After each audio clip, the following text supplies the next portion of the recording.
Authorities are investigating whether a technical fault at a local power provider may be to blame for the largest wildfire. The company is one of the biggest power firms in the state, and it's been implementing blackouts to try and stop the fires from spreading, leaving millions of people without power. And it's come under criticism before, as Caleb Moppin explains. Major life-threatening fires have become a normal situation in California. The latest caused thousands of people to flee their homes. Many are pointing to global warming as a potential root cause of the fires. However, they could be ignoring a much closer-to-home factor: negligence. PG&E, which is a utility company that provides electricity throughout the state, has admitted that one of their transmission towers malfunctioned near the site where the Kincaid fire began in Sonoma County. PG&E maintains that it is not necessarily their tower's malfunction that caused the fire, and investigators are currently getting to the bottom of that. But while we're here, let's review PG&E's record.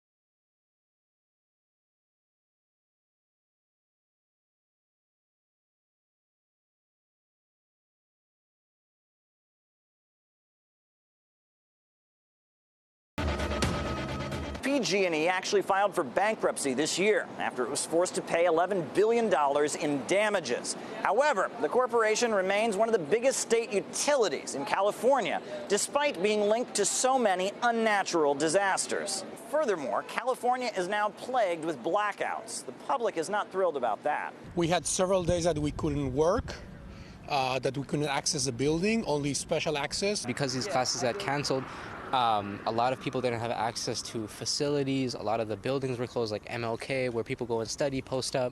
Our business was drastically affected. There were 3 days in a row a few weeks ago, and then also this last Monday.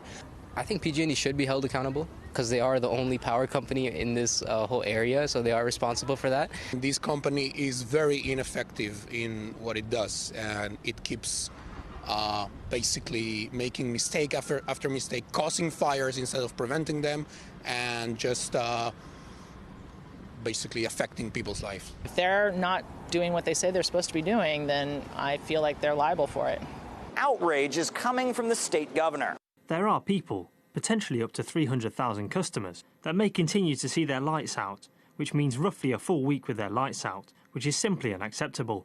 And that goes with the issue of greed, mismanagement, and decades of a utility that didn't focus on you and public safety, but focused on shareholders. Now, Gavin may have loud words, but he also received a $208,400 contribution from the company at a time where they were already facing a felony investigation. That's news that's going to pour more fuel onto an already raging California. Caleb Moppin, RT, New York.